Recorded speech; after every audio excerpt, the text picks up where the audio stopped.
चंद्रहास के बारे में यह कहा जाता है कि जिसको वो मिलने वाला होता है उससे स्वयं रास्ता बताता है। मगर चंद्रहास रास्ता कैसे बताता है? इसके बारे में मैं कुछ भी नहीं बता सकता। हाँ, एक व्यक्ति है जो अब काफी बुजुर्ग हो गया होगा। उसको चंद्रहास के बारे में बहुत कुछ जानकारी है। कौन है वो व्यक्ति? कहाँ रहता है? एक ग्रह है टाटू ग्रह, वो उसी पर रहता है। टाटू ग्रह कहाँ है? टाटू ग्रह आरियाना आकाशगंगा के एकदम किनारे पर है। आप मुझे उस व्यक्ति का नाम और पता दीजिए, मैं उससे मिलकर जानकारी लूंगा। मैं टाटू ग्रह जाऊंगा। वो बहुत ही खतरनाक जगह है, वहां के लोग अच्छे नहीं हैं। मुझे लोगों की परवाह नहीं है सुमंत जी। क्या नाम है उस बुजुर्ग का? उनका नाम है नैमिष। पता नहीं वो जीवित हैं भी या नहीं, मुझे तो शक है। आप मुझे केवल उनका पता दीजिए, मैं खुद ढूंढ लूंगा। पता तो मुझे नहीं मालूम। ठीक है, इस जानकारी के लिए आपका बहुत बहुत शुक्रिया। अब जाने की आज्ञा दीजिए। आर्यमान, सत्य का कवच तेरे साथ। आउट ऑफ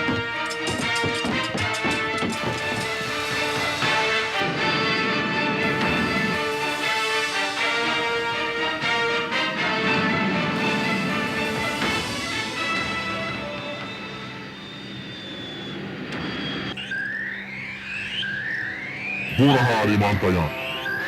ये साकेत ग्रह श्रृंखला, यही आर्यमान का यान है। इसे चारों तरफ से घेर लो।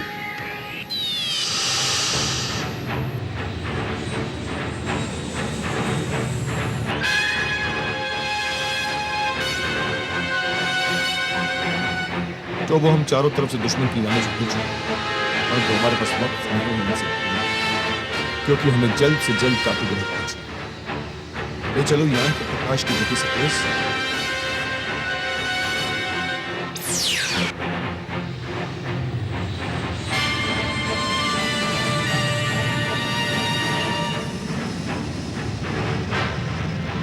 तो वो हम बाहर निकले।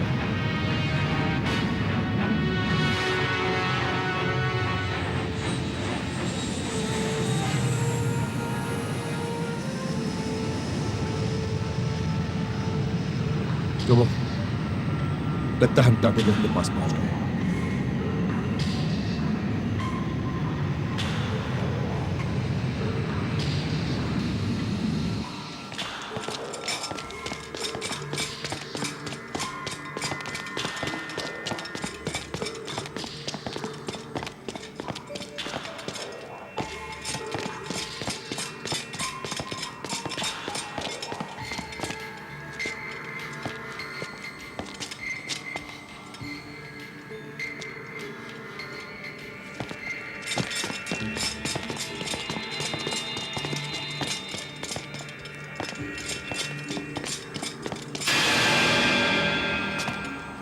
जो वो देखो, दूर वहां पर एक बस्ती नजर आ रही है।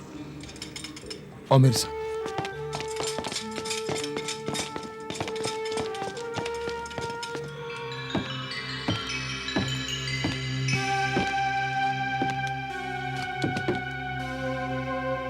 ये शालक हमें सूचना क्यों नहीं दे रहा? महासामंत नारद, शालक का संपर्क हमसे टूट गया है।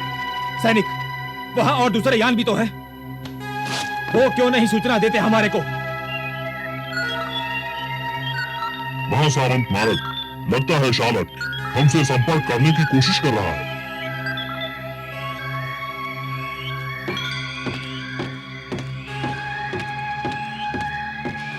महासामंत नारद की जय हो। शालक, ऐसी कौन सी बात होगी कि तुमने हमसे संपर्क नहीं किया? महासामंत नारद, हमारे सभी यान ध्वस्त होते होते बचे। आर्यमान ने एक ऐसी चाल चली कि हमारे सभी यान हमारे अपने ही शस्त्रों से क्षतिग्रस्त हो गए। शालक, तुम पहले हमें यह बताओ कि तुमने आर्यमान को पकड़ा या नहीं? आर्यमान ना ही पकड़ा जा सका और ना ही हम उसका कुछ बिगाड़ पाए। लगता है तुम सब बेकार हो गए हो। इतनी बड़ी सेना लेकर के तुम एक मामूली से इंसान को नहीं पकड़ पाए। सच तो ये है महासामंत नारद, आर्यमान अपने आप में ही एक बहुत बड़ी सेना है। वो तो कौन सी चाल चल देगा, हम तुम सोच भी नहीं सकते। सालक, तुम पहले ये पता लगाओ कि आर्यमान ब्रह्मांड में कहां गया। जाओ।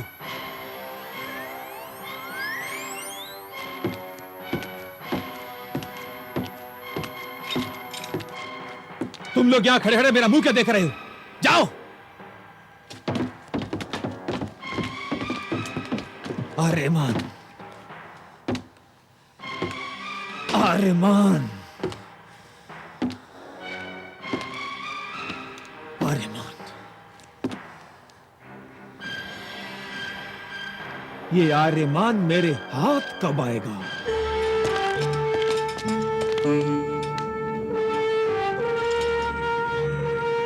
तो वो ये भोजनालय गुरु नैमिष का पता यहां से मिल सकता है।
यहाँ लोग खाना खाने आते हैं या मार खाने आते हैं?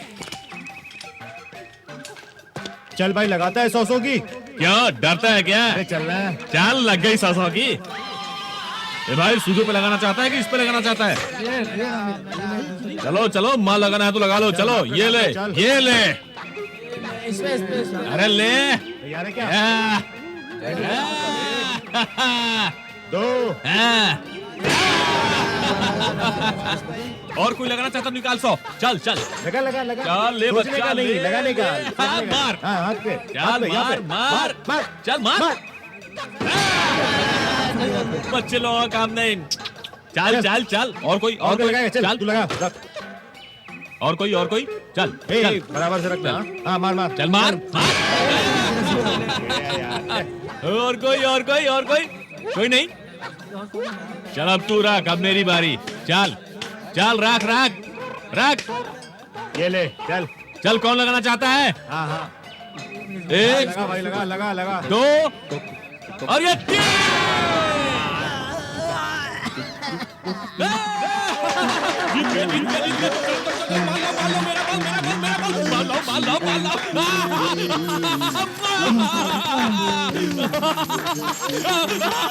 मेरा बाल। ए बच्चे, चल निकाल। ये जगह ठीक नहीं लगती टप्पू। राजगुरु सुमंत ने ठीक ही कहा था। लगता है ओमियान की शांति सेना भी यहाँ पर नहीं आती, इसलिए सारे ग्रह पर अराजकता का साम्राज्य है। मेरे हिसाब से ब्रह्मांड भर के गुंडे बदमाश इसी भोजनालय में आते हैं। सुनिए जी, गुरु नैमिष को आप जानते हैं?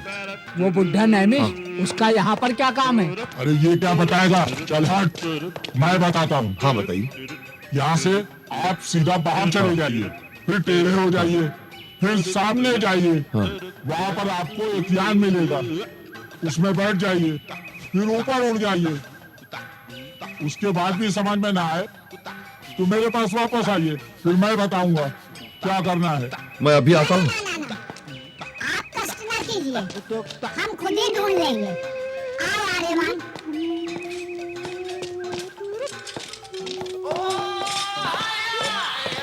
आओ चलो।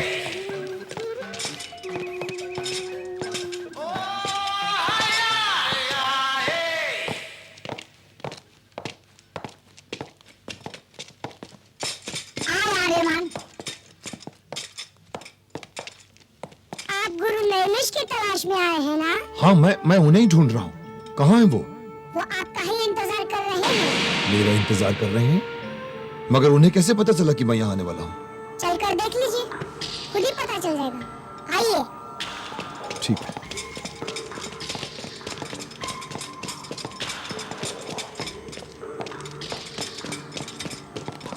आइए।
आर्यमान तुम्हारा स्वागत है। धन्यवाद गुरु नैमिष। मैंने साकेत ग्रह के राजगुरु सुमंत से आपके बारे में सुना था। साकेत ग्रह के राजगुरु सुमंत से आपके बारे में सुना था। हो तो तुम सुमंत से मिल चुके हो? जी हाँ। हाँ, और चंद्रहास की यात्रा पर हो? हाँ। भाई तो परंतु आपको कैसे मालूम? जैसे महान हुसैन को मालूम था। आप महान होशिंग को भी जानते हैं? हाँ, हमारा उनका बहुत पुराना साथ है।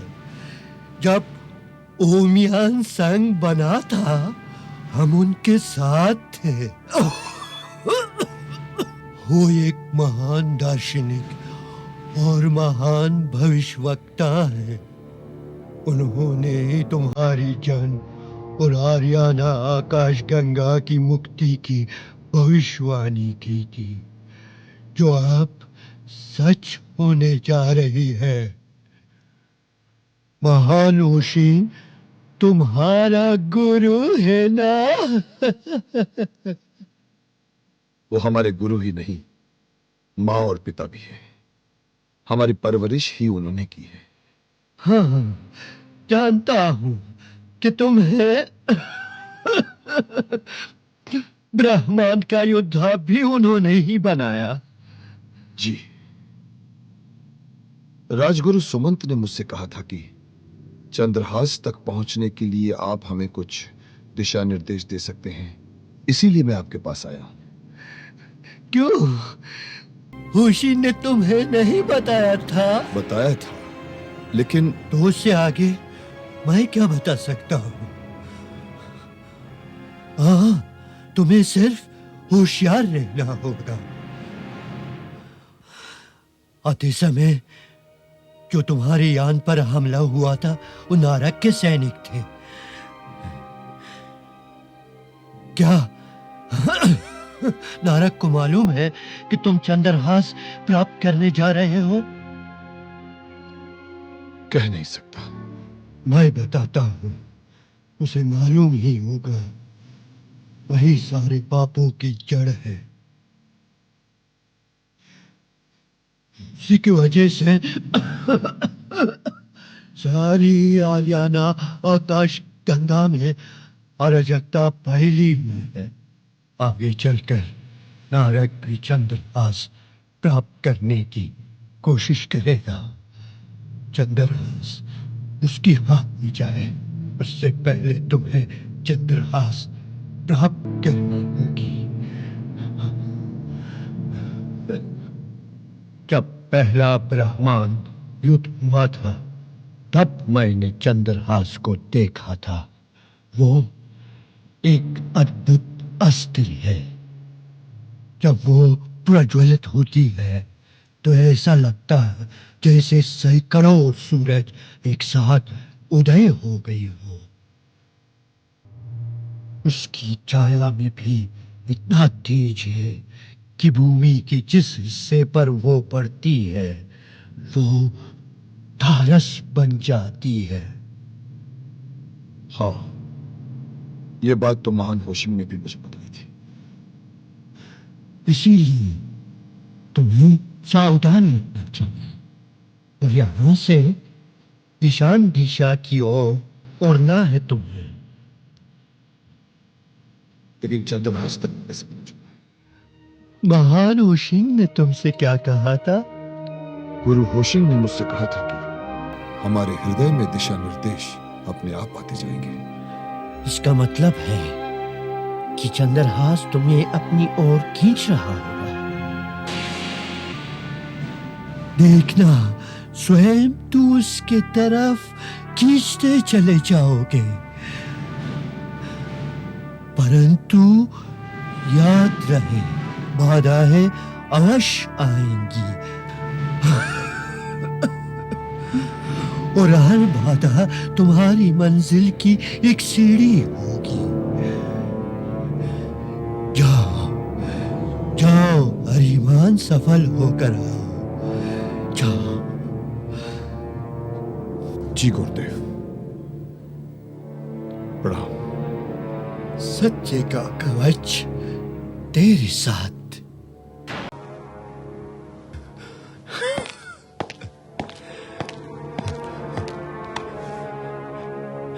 सत्य का कवच तेरे साथ आर्यमान। आर्यमान, अब हम अपने चंद्रहास की यात्रा पर जाएंगे ना? हाँ, परंतु मैं समझता हूं कि उससे पहले पेट पूजा कर ली जाए। बहुत भूख लगी है। कहाँ चलेंगे? चलते हैं उसी भोजनालय में। उन्हीं गुंडों के बीच? हाँ, देखे तो सही कि खाते क्या है वो लोग। आओ।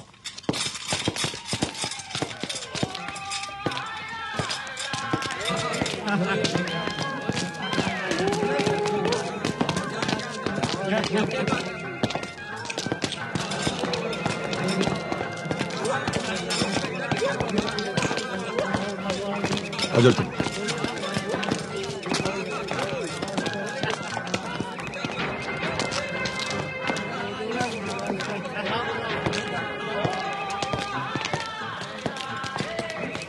क्या चाहिए?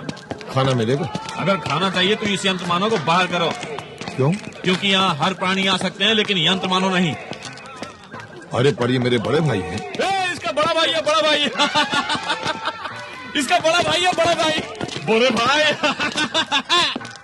कहीं ये खुद तो यंत्र मानव नहीं है, परंतु ये लगता तो नहीं है यंत्र मानव।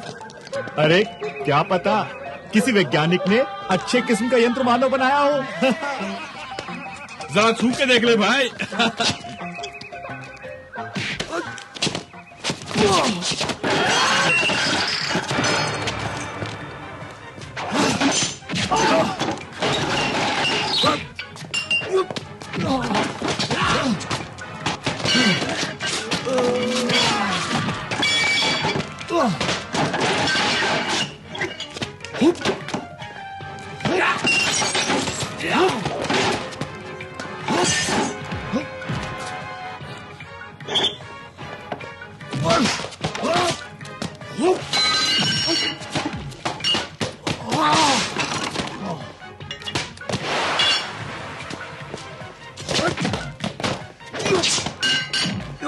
ये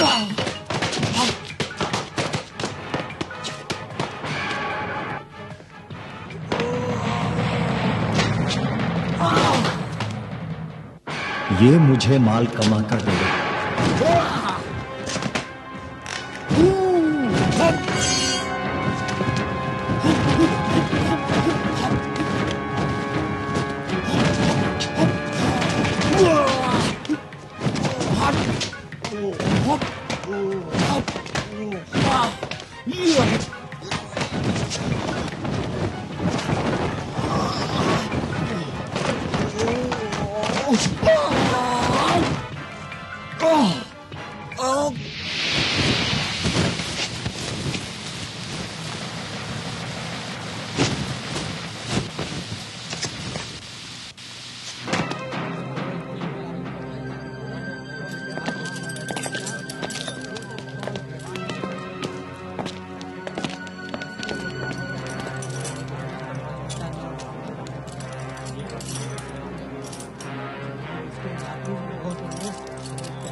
ये लड़की देखिए सरकार, ओए होए होए होए होए होए, आधी रात का सुरूर है सरकार।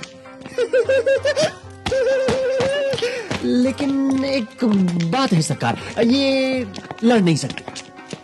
अरे जब ये लड़ नहीं सकती तो मेरे किस काम की? अरे सरकार, लड़ नहीं सकती तो क्या हुआ, अब घर का काम तो कर सकती है। अरे रुकिए तो सही, दूसरी लड़की दिखाता हूँ। जहाँ कह रहे हैं रुकिए तो सही सरकार। अरे शनि की महफिल में एक से एक हीरा है। ये लड़की देखिए, ओए होए होए होए होए, मरमरी सा बदन है, समझ रहे सरकार।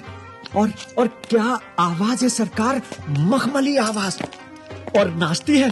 ओए होए होए होए, क्या नाचती है सरकार, महफिलें लूट लेती है। देखिए ना, ओए होए होए होए होए होए। चलो मैंने इसे खरीदा, लेकिन इसके दाम कितने हैं? दाम की छोड़िए दाम की। दाम तो ना के बराबर है, समझे, चीज आपकी हुई। और क्या चाहिए? अच्छा, मुझे एक अच्छा सा गुलाम चाहिए। गुलामों की तो नुमाइश है सरकार, एक से एक। आइए,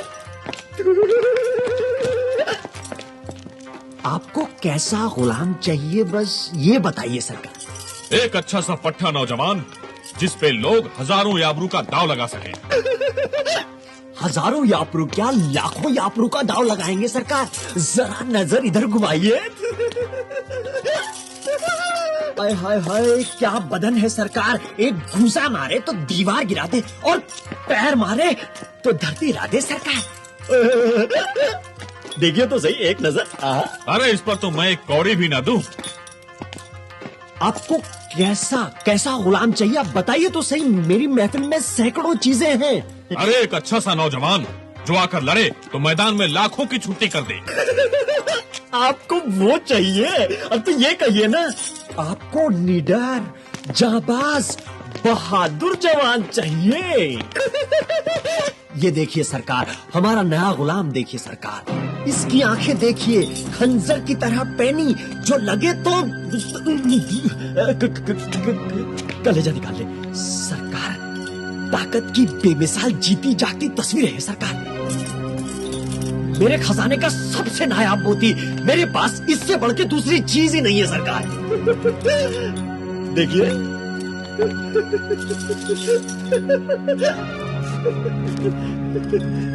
ये हुई ना बात। अरे ये दिखाया तुमने दमदार नौजवान। पट्टा। अच्छा, इसकी कीमत क्या लोगे? अरे कीमत की छोड़िए सरकार, ऐसा हीरा आपको कहीं नहीं मिलेगा। बड़ी मुश्किल से पकड़ा है मैंने इसको। अरे सरकार, ये तो अनमोल है, अनमोल, मेरा ये जाबाज मोती।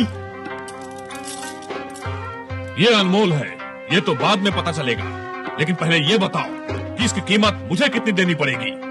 अरे कीमत की क्या बात करते हैं आप? हमारे पुराने ग्राहक हैं, अब आपसे ज्यादा थोड़ी लेंगे। आप ऐसा करना है 1 लाख याप्रू दे देना। 1 लाख याप्रू? ये तो बहुत ज्यादा है। सरकार, आपको इस जांबाज और जिंदा सिपाही के 1 लाख याप्रू ज्यादा लग रहे हैं।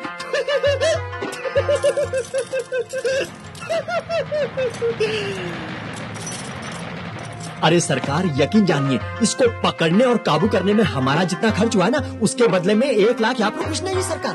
अरे आप तो इससे करोड़ों याप्रू कमाएंगे सरकार, और हमारा इतना सा पैसा भी आपको नुकसान लग रहा है। अरे तुम्हारे नुकसान के हिसाब से अगर मैं खरीदारी करूंगा तो मुझे अपनी दुकान बंद करके घर में बैठना पड़ेगा। नाराज क्यों होते हैं? अब 1-2 हजार याप्रू ऊपर नीचे कर लेते। अरे 1-2 हजार याप्रू चाहिए तो मैं ऐसे ही दे दूंगा, लेकिन इसको धंधे के बीच में मत लाओ। धंधा करना है तो ठीक से बोलो।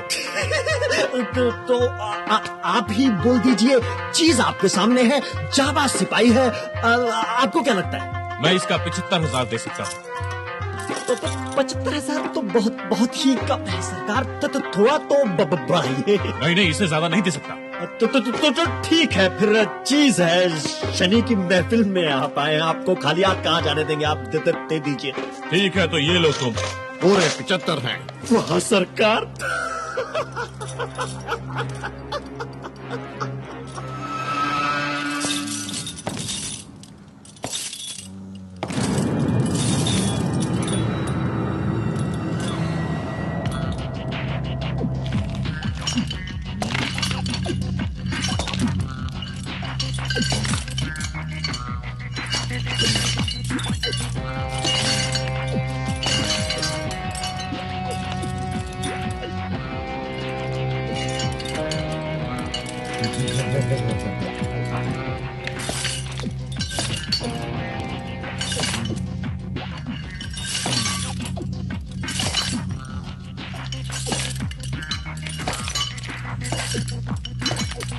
तू इन लोगों के फंदे में कैसे फंस गया?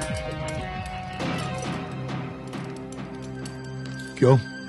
क्योंकि तुम्हारी जिंदगी का आज आखिरी दिन है। तुम्हें कैसे मालूम? वो इसलिए कि कल तुम्हें मुझसे अखाड़े में लड़ाया जाएगा। क्यों? क्योंकि यहाँ 2 गुलामों की जिंदगी पर जुआ खेला जाता है और हार जीत का फैसला एक गुलाम की मौत से होता है। किसी और तरीके से फैसला नहीं हो सकता। मैं किसी से झगड़ा नहीं करना चाहता। तुम्हारे चाहने या ना चाहने से कुछ नहीं होता। यहाँ का उसूल है, मारो या मरो, इसलिए एक गुलाम को मरना ही पड़ता है।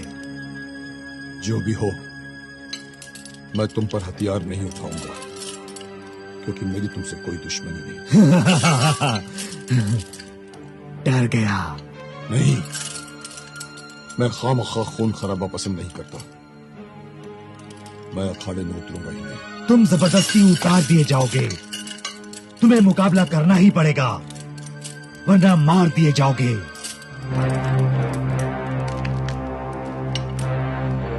काफी वहशी खेल खेला जाता है।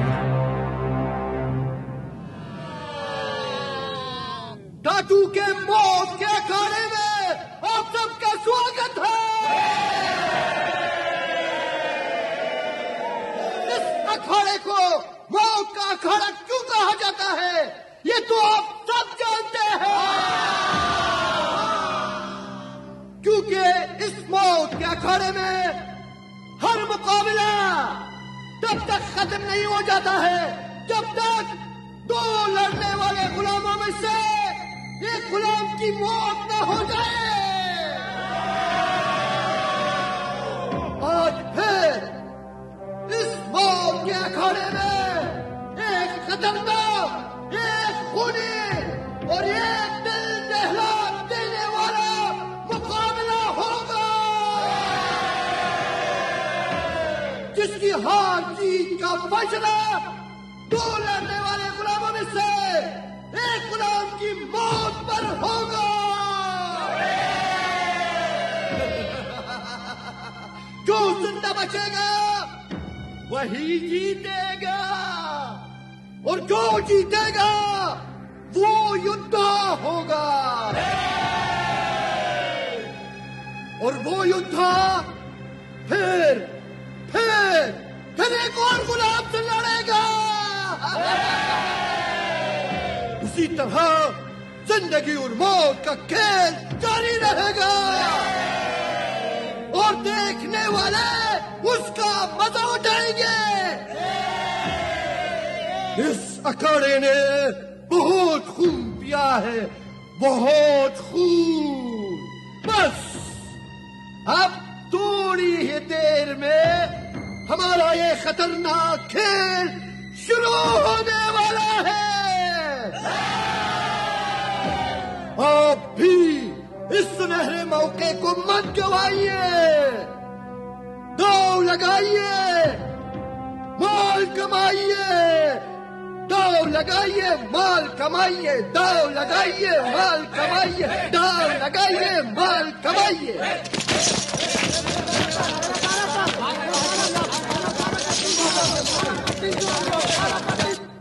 गाइए गाइए, दांव लगाइए।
Yeah.